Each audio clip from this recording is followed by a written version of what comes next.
Hi Equals, it's Kim, and back with my New Year's pledge to talk about making America compassionate again.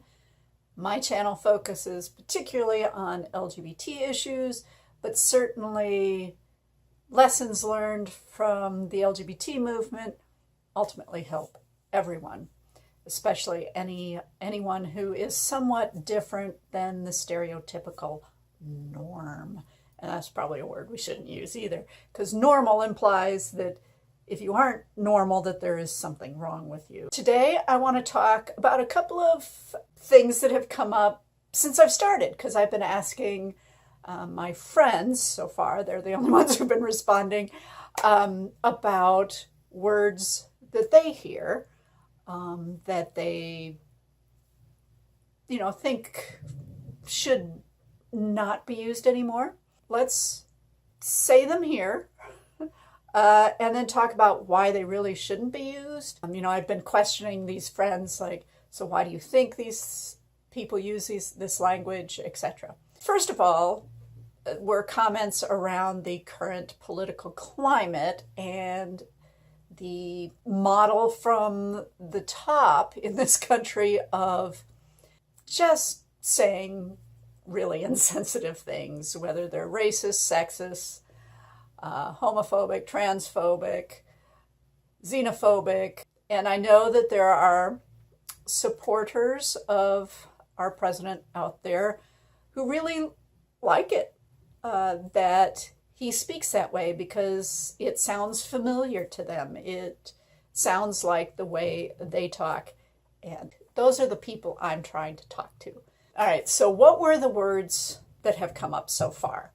Well, besides the kind of general political climate of say anything, no matter how horrible it is, and you'll be rewarded for it. So let's talk about that for a minute, because while the original speaker of bad words or bad ideas may not actually be directly calling for violence against people, what inevitably happens, and if you look at the news, etc., you'll see this, what inevitably happens is somebody out there, generally somebody with a mental health condition, and discussion of how we handle mental health in this country is for somebody else to do. I'm not an expert there, but I do know that plays a part here. But somebody out there, usually with a mental health condition, will decide to take the next step and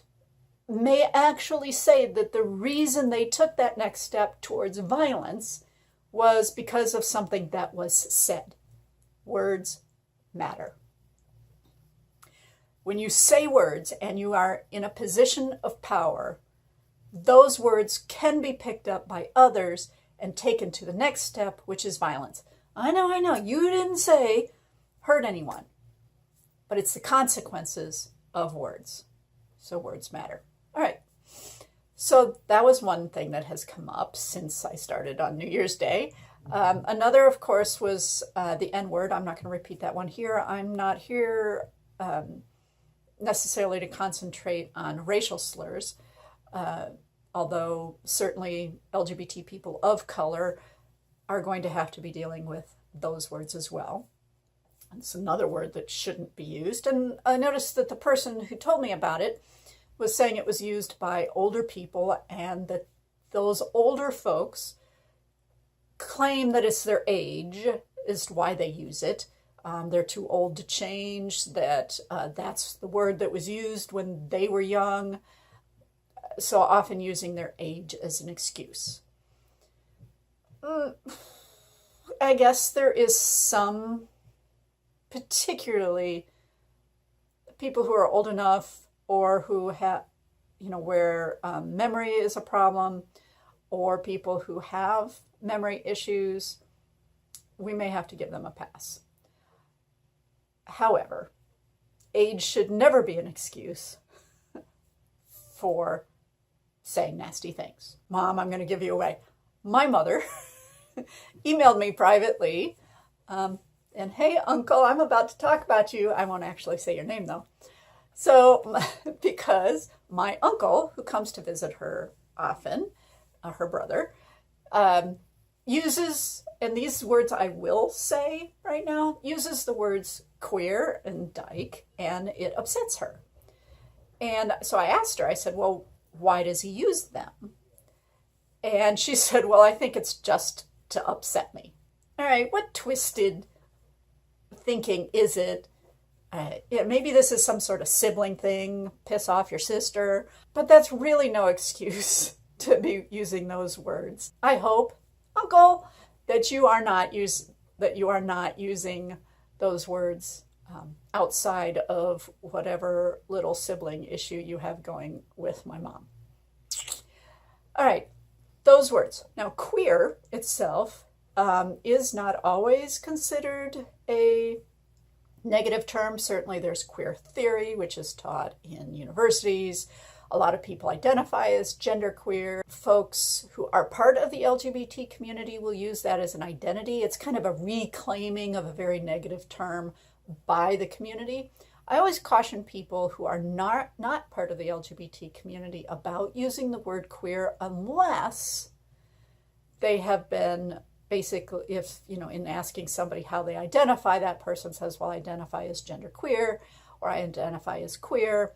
Say, with permission, of course, this is my friend Joe, and he's queer.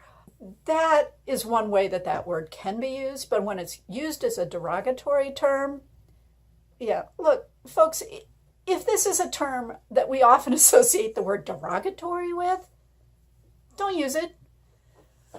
Same thing with dyke. Another word, another derogatory term, generally applied to very masculine lesbians. There are women out there who like the term. Again, they choose to use it and they're not using it in a derogatory manner. So I think the key here is if you know it's considered a derogatory term, it should be given up. And I used, in one of my titles, the word opposition. And it was pointed out to me that maybe that's a word that needs to go. I buy that. It's not one that we would typically associate the word derogatory with, but it's certainly a word I can give up. So today's word to give up is opposition.